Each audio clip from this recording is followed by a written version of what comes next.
everybody, and thanks for joining the Digital Weather Desk powered by Century Next Bank. I'm Jared Floyd. Happy Tuesday, late afternoon. Joining you a smidge earlier than I normally would, simply because we're headed out to the Biedenhardt Museum and Gardens for the Scarecrow in the Gardens. Scarecrows in the Garden. Multiple scarecrows, one garden, as opposed to the opposite of that, or the vice versa of that. So we're going to be headed out there later this evening. If you are headed out and you see us, be sure to say hello.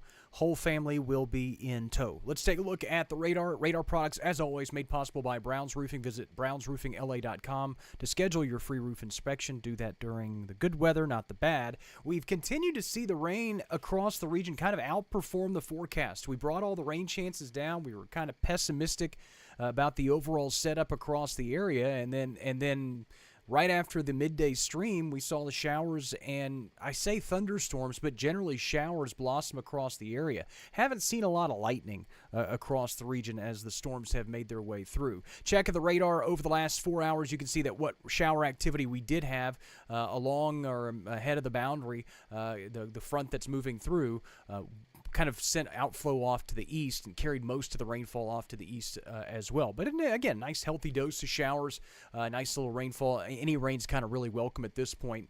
Checking along the rest of the Mississippi Valley across southeastern Arkansas and through portions of Washington County, Greenville and points southeastward. Still seeing some rain at this hour, and then as you look across portions of southern Arkansas, still seeing the last shower activity continuing to wrap up. But there's still some out there, so I wouldn't be surprised to continue to deal with that here in the short term. Quick check of rain totals over the last 6 hours. Again, most of us just seeing a trace, just light amounts of rainfall from time to time, but any rain is good rain for the vast majority of the area, up to a quarter of an inch of rain perhaps in some locations. Temperatures warming up quickly, especially where we haven't seen the rainfall. We were expecting upper 80s today, but right at 90 at the Monroe Airport right now. Some rain-cooled spots certainly out there as well. 84 in Winsboro, 82 in St. Joseph. Winds generally out of the north. We're in the process of working a cold front through the region. It'll pass through tonight and through the day tomorrow. Again, kind of a large coverage area, especially from north to south. So we'll look for the best of the rain chances to kind of advance off to the south. Futurecast shows maybe a spotty shower or storm in the southern counties or parishes tomorrow, as maybe along or immediately behind the boundary. But the drier air really starts to punch in across the region, and that brings us to more seasonal temperatures. Not necessarily below average, but seasonal temperatures for the middle and end parts of this week. And then the gradual warming trend is likely into early next weekend.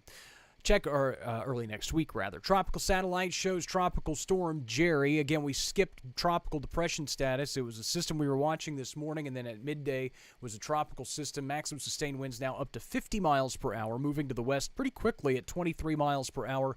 Forecast cone will carry it off to the west and then eventually the north, or we're expecting a northerly turn. Northern Leeward Islands now under a tropical storm watch, I believe. Again, perhaps even reaching Category 2 status later this week. So, again, a storm that we'll watch, but not really expected to deeply impact our area in the short term. Clouds will continue tonight. Overnight lows generally in the upper 60s to near 70 degrees. Rain chances generally overnight will drop pretty close to zero, but the last of the showers and storms will continue over the next few hours. Front arrives tomorrow, or continues through the area tomorrow. It passes through the region tomorrow with daytime highs in the mid-80s. Many spots are already starting to kind of will start to feel the impacts of that front tonight and through the day tomorrow. Look at the 7-day forecast. As always, made possible by 3B Outdoor Equipment. And again, tomorrow, still a little on the warm side, but temperatures take the dip back into the low to mid-80s for the upcoming weekend, and the first of next week will probably be a little bit warmer as well. Morning lows fall back into the 50s in many spots, and while, again, that's very fall-like and a lot of folks are excited about it, that's generally where we kind of should be for this time of year. And that pretty much does it for the forecast. Not necessarily finishing the forecast in record time, but that's kind of a quick abbreviated. I say abbreviated. There's aside from the rain, that's pretty much all that's going on across the region. You can always check the latest radar and the latest forecast at digitalweatherdesk.com. I will join you first thing tomorrow morning as we continue to await the cooler, drier air that pushes through the region, and also continue to bring you updates on things like the app and stuff like that as we roll through the next couple of days and into the rest of the week. Enjoy the rest of your Tuesday. Like I said, if you're headed out to Scarecrows in the Garden, please say hello to the family. We will be out